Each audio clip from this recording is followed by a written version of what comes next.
So, మీ పేరు letter ఎస్‌తో start అవుతుందా? So, letter S వాళ్ళు ఈ 2 నెలలు జాగ్రత్తగా ఉండాలి. మే అండ్ జూన్. ఎస్‌కి సంఖ్యాబలం 3 అండ్ మేకి 5, జూన్‌కి 6, 3కి 5కి పడదు.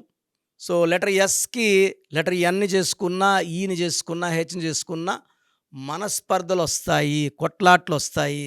అదేవిధంగా ఎస్ లెటర్ వాళ్ళు వి లెటర్‌ని, యు లెటర్‌ని చేసుకున్నా మనస్పర్ధలొస్తాయి. సో, లెటర్ ఎస్ వాళ్ళు మే అండ్ జూన్‌లో నెగెటివ్ చూడబోతున్నారు. సో, లెటర్ ఎస్ వాళ్ళు జాగ్రత్తగా ఉండాలి. సో, మీరు లెటర్ ఎస్‌తో ఉండి మీ పేరు బలం తెలుసుకోవాలనుకుంటే మీ full name, calling name, date of birth స్క్రీన్‌లో కనిపిస్తున్న 4 నంబర్స్‌లో ఏ నంబర్‌కైనా సరే వాట్సాప్ ఆర్ ఎస్ఎంఎస్ చేయండి. Normal SMS. మీ పేరులో నంబర్స్ ఎలా ఉన్నాయి మీకు క్లియర్‌గా వాయిస్ ఇస్తాను. పేరులో నంబర్స్ బావుంటే మీకు విజయం ఖచ్చితంగా వస్తది. పేరులో రాంగ్ నంబర్స్ ఉంటే try to take my appointment and get the spelling corrected. నేను మీ పేరులో ఒక అక్షరం మారిస్తే మీకు ఘన విజయాలు సిద్ధిస్తాయి.